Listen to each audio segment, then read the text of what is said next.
Hi, I'm Susan Beattie, the author of Luke's Story and Luke's Adventure series, and today we are here at the Palm Beach Zoo and Conservation Society.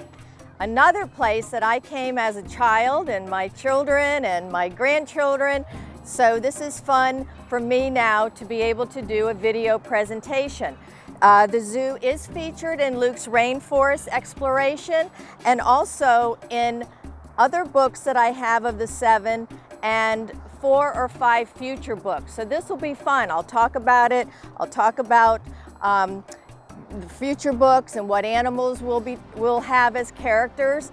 And we're going to be with Sherry, and you'll meet her in a couple minutes. She's the head zookeeper here, zoologist actually, and she's going to teach us a whole lot about the animals. So let's go.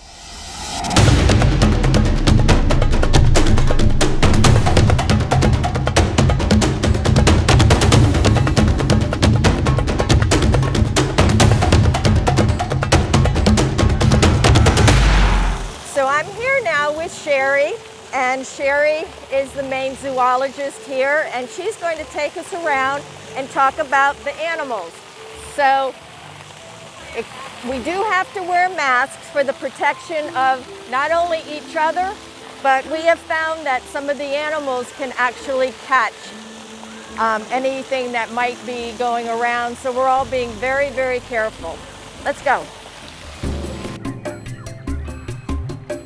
Okay, Sherry, we're here with the flamingos, one of my favorites.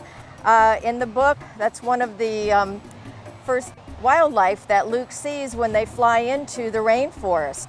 They see the flamingos wading in the water. In the rainforest, they talk about flamingos being sacred animals, that in many customs, the flamingo is believed to be the savior of animals. What else can you tell us about the flamingos here? Well, these are our breeding flamingos, so they all have mates and they're pairs. Getting ready, they're looking around for each other for another mate. That these guys actually like parade, kind of like, and they head up and they're very vocal. They're beautiful. Yeah, they are gorgeous. Beautiful color. Yes. All right, thank you. All right, we're here at Marty's Marsh. Is this more like maybe the Everglades, or tell me a little bit about the habitat? And we'll start walking as we're talking, because I know you have a lot of animals here. Yes. Wildlife. Well, Marty, people want to call him albino, but he's leucistic. It's a recessive gene that he has. And you can see he's a beautifully white alligator. So he is what kind again? He's leucistic. Leucistic. Yeah, it has to do with their genes. A lot of people think he's albino because he's white. Albinism, he would have pink eyes, and he doesn't. Ah. So, but he is just an absolutely beautiful gator. Wow. I've heard a lot about him. I finally got to see him. Yes, he was actually rescued. He was illegally collected. Really? Okay, Yeah. good. There you go. That's what we like the kids to learn about, is rescue. Sometimes the animals need to be rehabilitated, as you know, and then sometimes they can be set back into the wild, and many times not, right? Right. They have to Yes, live their sometimes. life out protected. So, Well, you're on the right loop for that kind of stuff, because we are entering areas where we have rescued animals. Our bears and our panthers okay. have been rescued. Our eagles were injured Yeah. and are now here. This is their lifetime home. Oh, good, because we have the eagle in my Everglades book. Yeah. The bald eagle. Pretty. Look Yeah, at aren't they that. gorgeous? Yes. So, it's a male and female. a male and female, and they were both rescued, or? Yeah, they both were. They both had injuries to their wings. One was also had an injury to her eye. They can't fly. So that's why we give them extra perching to jump up on and to get around. So they do use them. We made it more handicapped for them. So they can get up and down. Yeah, we get asked a lot if why don't they fly out, and then we tell them about their story about being rescued. I believe one was a vehicle. I can't give positive on the other ones, but I want to say. And that's a big thing now. Yeah, that's happening. So. In one of the books, The Everglades, I did talk about the wildlife corridor. so that the panther and the Florida bear, it's fascinating how many hundreds of miles or whatever they have to go through to be able to eat enough. So now, so they don't get hit by cars, these wildlife corridors, of course, they're all over the world now. Yeah, right. Yeah, well, we're trying to make those connections. Right. Are they sleeping somewhere? They are.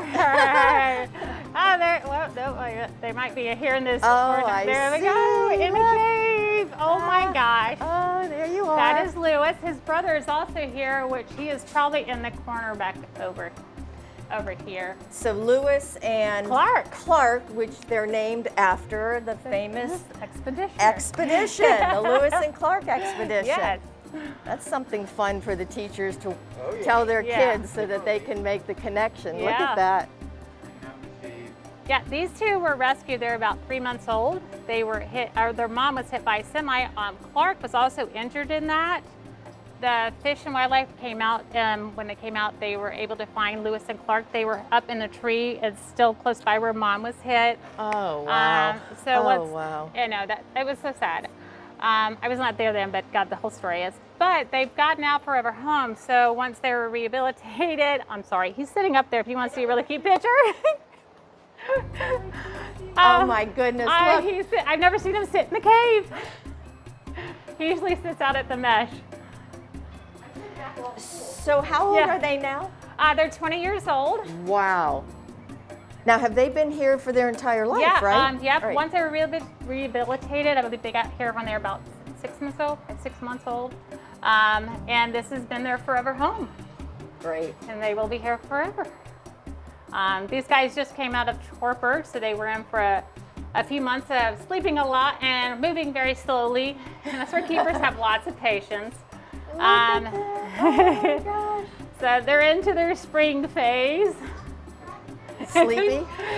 Not as much, believe it or not. They still sleep a lot, but if you think this is bad. Oh, that is torpor, funny. they definitely sleep about 20 hours of their day. They're cute. And we see these in the canals, right? Yeah, Here these are in Florida. Yes, they are North American river otters. Over here is Yoshi and Peach. They are brother sister. They just came to us from another facility. Really? Look. Hi. Not sure when, but Peach will eventually leave to go off to find her mate because they are part of the species survival plan. Oh. And then Yoshi will stay here and possibly get a mate itself. Now, are otters, they're not necessarily endangered, but they're... No, they're not. They're at least concerned, but a lot of people like to keep them for pets. They get them and collect as pets. And the ones when we go around the other side, Luna came with her brother. They were six months old. And they were a lady that was working for a sanctuary, had her own sanctuary. She said she was rehabilitating, but had him in their house, and she was already warned a few times. So they took him from her. She no longer has her license. Because you're not allowed to do that. Right, right. So they are rescued. So Luna and Ollie. And we teach the kids too that, you know, if they want a pet snake or an iguana, and then they grow up and they put them out into the wild, and then that's the problem.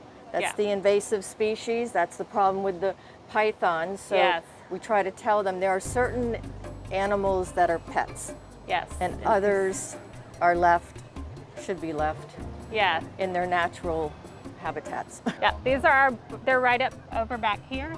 I see. Yeah, they're our barred owls.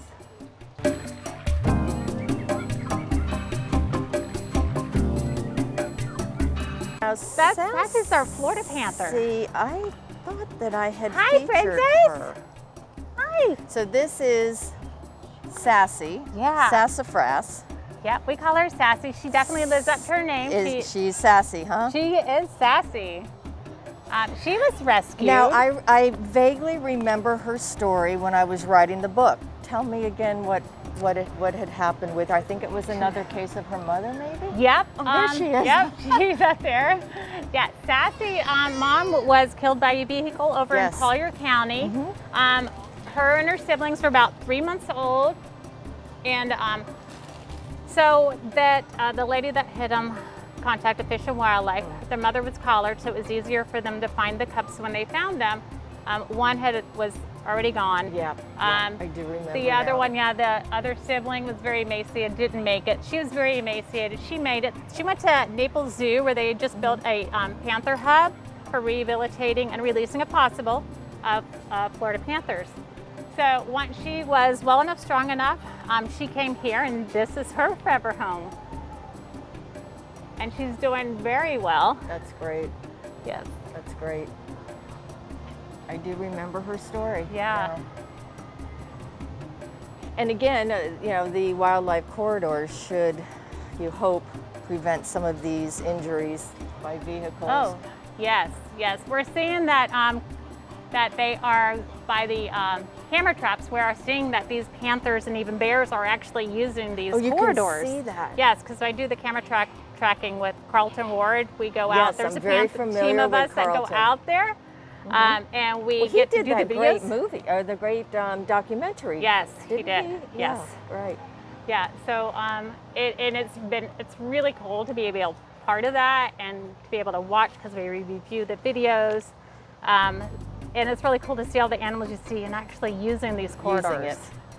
I wish they would show more of that to, you know, maybe on social media so that people see and maybe they're more apt, because I would imagine, like anything, it takes money to build those. So, Yeah. you know, let's build them. Yeah, So exactly. Yeah, that we people have to get know them. that they're working. Yeah, there's a lot of ranch lands around there that are actually farmers who are actually helping with this as Are well. they? They're Oh, good. using their land to allow good passage for them. They're building their fences big enough for bears to go under or go over, and they're actually doing some data collection with that. When bears go over, they're actually getting there first, so they'll be able to tell a little bit more about their genetics and how they're passing by. Great.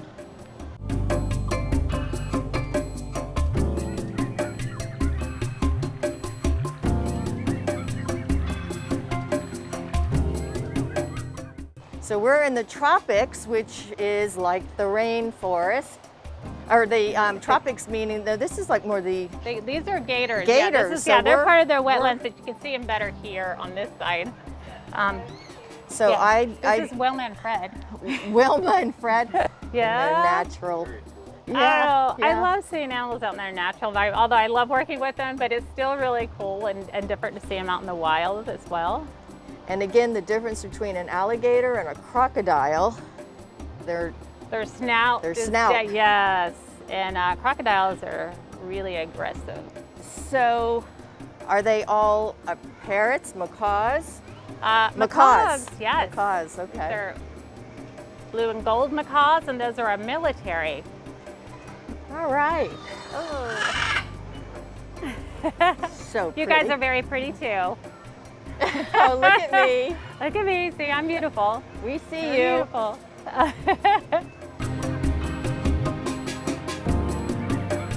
This is Mayan Plaza. Mayan. Yes.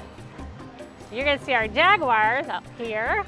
And Jaguar, I know it was Fiona, right? Fiona is in the book. Yes. Fiona was from Panama. She's here now with her boyfriend and her roommate, Isel. Oh, really? Ah. Isel's 15. She's our oldest one. She's an old girl.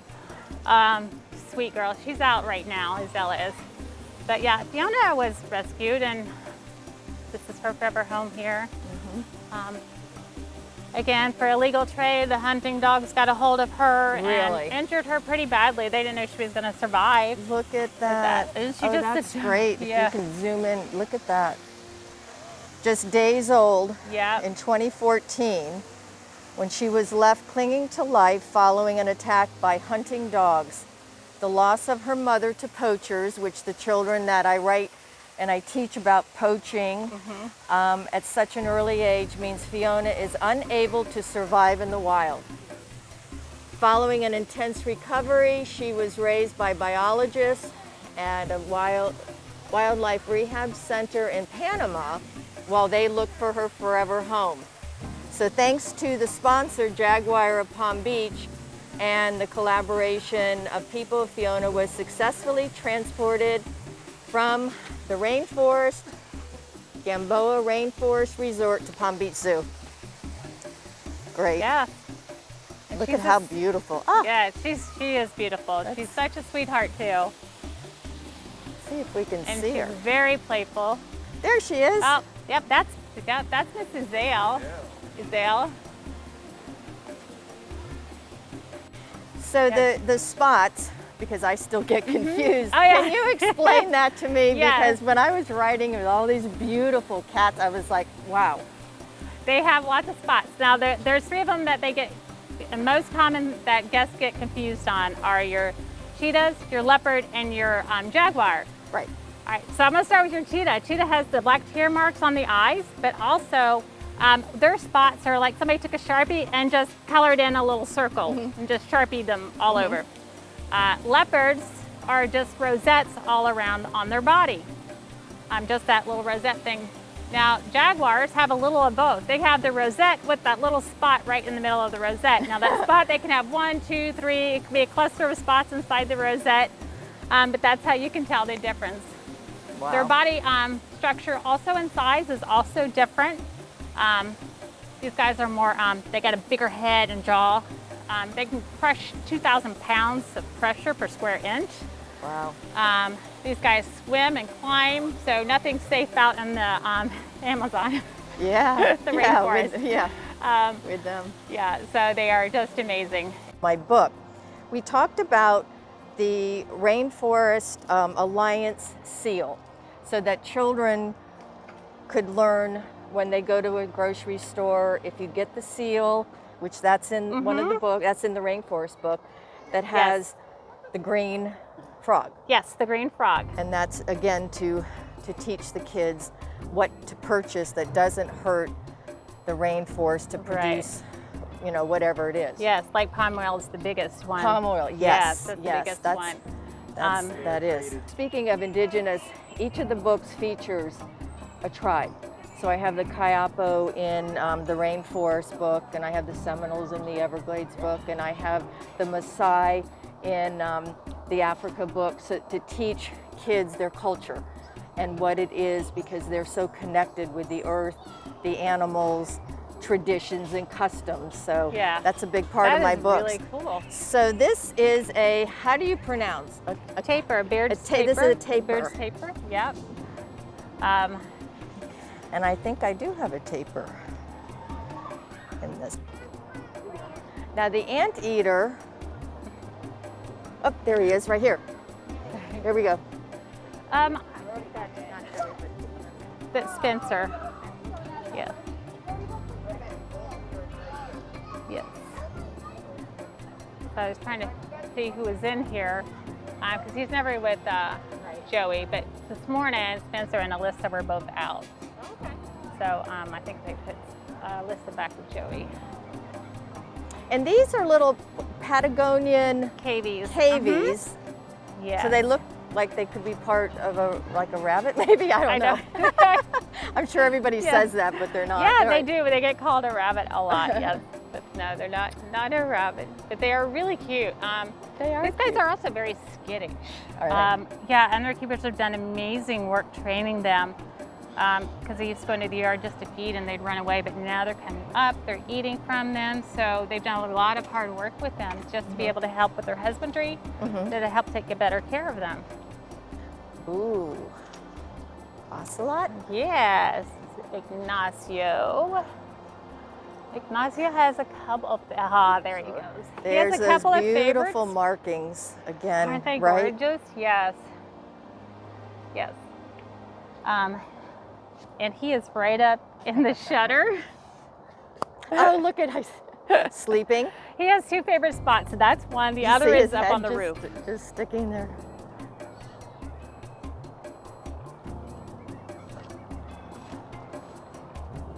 Yes. Think they're baby jaguars. Oh, we do get that a lot. Do yes. you? Yeah. But yeah, they are just. Which is understandable. And they're smaller. That's why they would think, They're only about 20, 25 pounds. They have big personalities for little guys. And I'm trying to think, I do feature them in an upcoming book. I have about 8 more books that already have, you know, storyboards and characters and animals. Pretty cool though that these books are being made for kids to understand all of those. Yeah, and it's fun because it's always Luke's adventure with my son, who was the one who adopted Luke. So, you know, at first I was like, are you sure you want this puppy? Because there's so much work. And look, I end up writing a whole children's series about this puppy. So that is awesome though. That is Mama's watching closely here. Right there. Yeah, she has she's a never good far view. behind. She has a good view. Yes.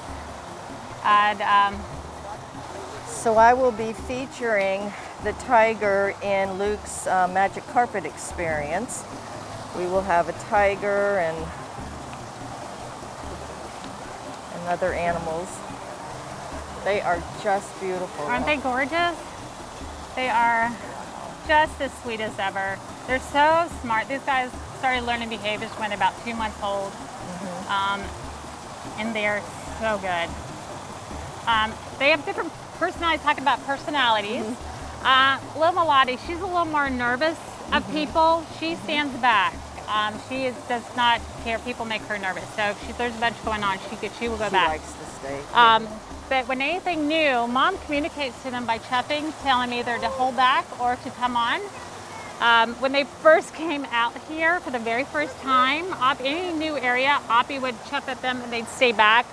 Melody would be always right with her, so she stopped at the door and waited for Mom to come back, check out the exhibit. She came back, chuffed at him, and she ran right out. And she's like, come on, let's go. Wow. Triton came out right after, and this little girl, it took her a few hours. Mom kept trying to coax her out, and Melody and Triton kept trying to get her out. She wouldn't. So finally, after a few hours, Oppie went in there, scrubbed her by the neck, took her all the way out to the end of the exhibit and said, there, you're fine. Little coaxing. Yes. That's a lot of coaxing. It was a lot. There, She gave her time to adjust. I'm just going to put you there. Yeah, she gave her a lot of time to adjust, to feel comfortable, and she did. She's like, hey, that's enough. And she's been just the most amazing mom that I've ever seen. Wow. We have recently swapped yards with them. He's back. So when Oppie had her cubs, she had them over on River. They were there until about 2 weeks ago, and then 2 weeks ago we decided to do a yard swap. Brought the cubs over here, they got all these new smells. Took Kadara over on that side, he's got a little new smell, so it was very enriching for both sets. Oh, yeah. So I think it's important for people to understand what zoos do and the accredited zoos, right? Yes, because it is. It's not a place that people think, well, you just go to, you know, to see animals and they're kept here just for the enjoyment. There's a purpose, there's a reason, and I think they're understanding that it is about keeping a species alive, saving injured animals, sick animals, right? And that's, yes. am I correct in saying Yes. accredited Zoos, yes. Our AZA program is, we are held to higher standards. They do come out and we do get accredited every so often that they come out and they actually do an inspection of our areas and they check the animals, see what they're living in, their enclosures, their bedrooms. Sure, right. They want to make sure that if they're giving out, we're following all these guidelines, and the part of those guidelines means we're not going in with them, we're not going hands-on with them unnecessarily. Right, right. So everything is keeping them is in the most natural environment that you can to take care of them, to keep the species and so forth. So it'd be fun for the kids to know, you went to school to be a zoologist. Yes. And what does that involve? Like, how many years of education would you say? Well, normally a 4-year degree in a biology, a psychology. We use psychology probably more than anything else. Behavior, we're training these guys all the time. So any kind of zoological classes you can take. I actually have a double major. I have a biology and a psychology. Really? Wow. Yeah. Fascinating. Okay. Oh my gosh. Oh my gosh, how cute is that? Look at the little one. Oh my goodness. Oh. Look at the little one. Oh my God. cute. Oh, you can so you can watch them all day, right there, entertaining. Oh my gosh. Tell me a little bit about the Komodo Dragon, because that's featured in one of my books, and I think it's kind of fun for the kids to know. They're a little scary looking, but tell me about the Komodo. And they are very scary looking, but ours is not exactly hands-on, but they're able to go in as a team to actually do nail trims and work with him. And our vet goes in there with them. So he's Satu's just a really cool guy, but he's a little older too. So younger ones coming in will be a little more frisky than this guy is. And they're found, where are they most native to? In Asia, Indonesia. In Indonesia. In yes. Indonesia. That's Catherine. Catherine. Well, Doing what she does best. Yep, she is sleeping. She's now is she it's hard being a koala. I can imagine. Is that obviously climate controlled? Yes, that is climate controlled in there for them. Their temperature range is around 50. They can actually tolerate colder weather than they can warmer weather. So when it's about 86 out, it's usually when she gets to come inside in some cool air. And they eat? They eat eucalyptus. Yeah, and it's toxic to us and to most other animals. Yeah, it is toxic. I did not know that. But they have a certain bacteria in their gut that's able to process this, and they chew it down with their molars and make it like a paste. So when it digests a little bit differently, and that bacteria helps it go through the process. They're also able to smell the different toxicity in the eucalyptus. So all eucalyptus aren't made the same. Now the lemurs, is that Madagascar, or am I getting confused? Is that it? Did I get that? The ringtail. Over here, one of the ringtails. Oh, now here's the ringtail. So they look, those are cute too. Amazing how many different species and their colors and their... Yeah. This is Keto and Jabari. Keto and Jabari. Yeah, they're older. They're Another brother pair. 16 years old, 16, Wow. 17. They were born in 2005. Now, can they be aggressive even though they're little and they don't look it?